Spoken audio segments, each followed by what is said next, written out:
Hello Internet! I come to you to do a video response to Ashley Mardell's Sex Sells, and that's why I shot this naked. I believe that's the title. Ashley filmed this video towards the beginning of April, and I've wanted to respond to it ever since, so this is a perfect time to do that. The launch point on Ashley's video is a lot of people have commented about how she is conservative, and that's a good thing, that she doesn't use her sex to sell her views on her videos, and her first reaction was yes! And then, when thinking about it more complexly, which is something we all should do about like everything, she wondered why that was her gut reaction and whether or not channels that use sexuality or sexualized content are inherently bad and why we think that is and stuff and things. So I'm going to respond to her video because, after all, how sexual a content creator chooses to portray themselves is a personal and complicated thing. I think the whole topic is all very fascinating and I want to explore it some more, which is why my good friend Dion is joining us today. In comparison to my channel, Dion's is super sexy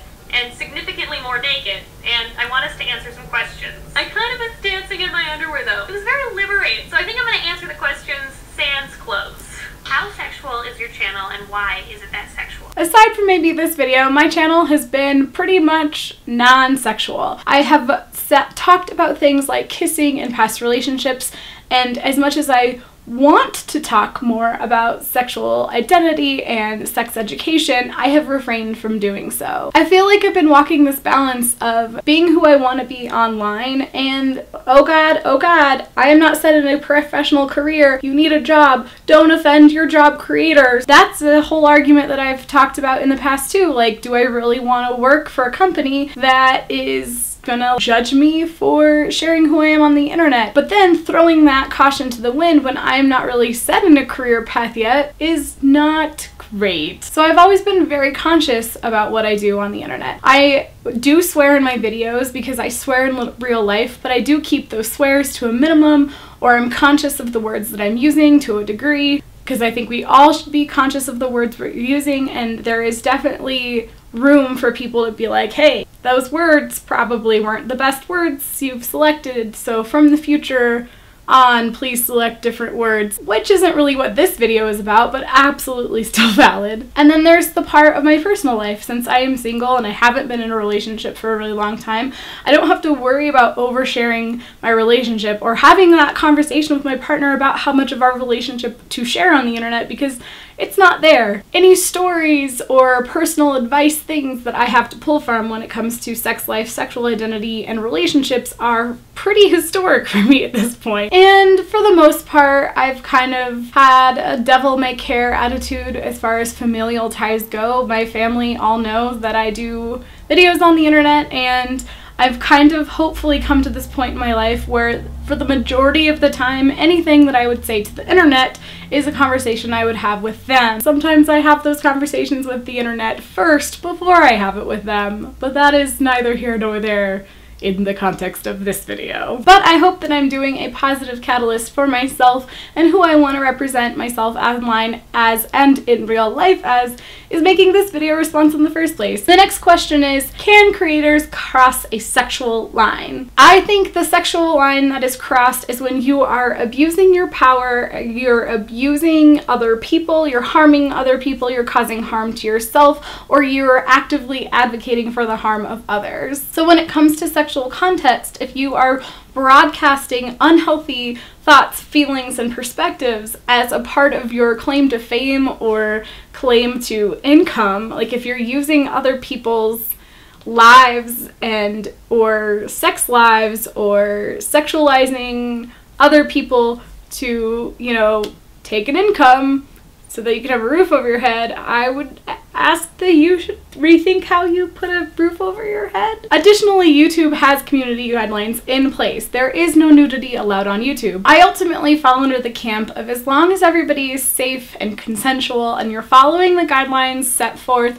by YouTube and your own morality, hopefully you get my intent, and if not, you can yell at me in the comments because Lord knows people do that. And the final question I'll be answering is, have you ever felt the pressure to be more sexual for more views on YouTube? And as a female, my resounding answer is yes. strings. This answer pulls similar strings back from the other things, where I have to make sure that I'm not being inappropriate or making sure that the context of my video is focused on what I want to talk about and not how I look. Outside of like dressing for a video, specifically in a character, or to have part of a cosplay on because I'm talking about cosplay, like outside of the realm of thematic choice in a video, I do very much and very carefully choose how to present myself and what angles I use. I would love to use a more like looking up to you angle that a lot of YouTubers use, and I really like the look of that, but because I have such a big natural chest and therefore cleavage is a side product of that, it is very difficult for me to wear shirts that I love and feel comfortable in. I don't know if I said that correctly,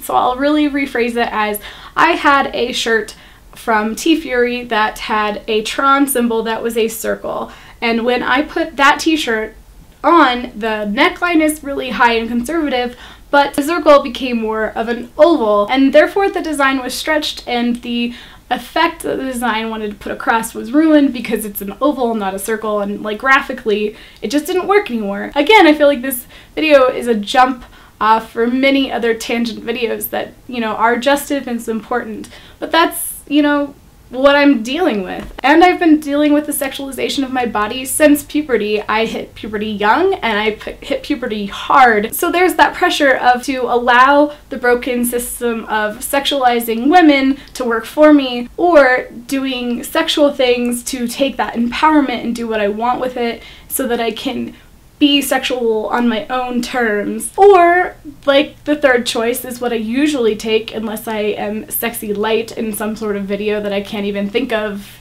historically on my channel. I usually choose the third option, which is to be as conservative as I can with being as honest to what I want to wear on YouTube as I want. This goes along with the fact that very early on, I think in 2009 or 2010, I shot a video on my stomach with my feet in the background, and some foot fetish website picked it up, shared the link, and that video went viral, not because of what I was saying, but because it got flooded with comments about how my feet were awesome and I wanted to do naughty things on your feet and explicit, my feet, explicit. I think that video is unlisted now because of that reason. I wanted people to stop coming over and sexualizing my feet when that was so opposite of whatever I was talking about. And that experience really changed me and how I viewed YouTube and how I viewed how I needed to shoot. I stopped filming videos on my bed for the most part, and now when I do that, I don't obviously bring attention to the fact that I'm on my bed anymore. I have gone on to babble quite a bit.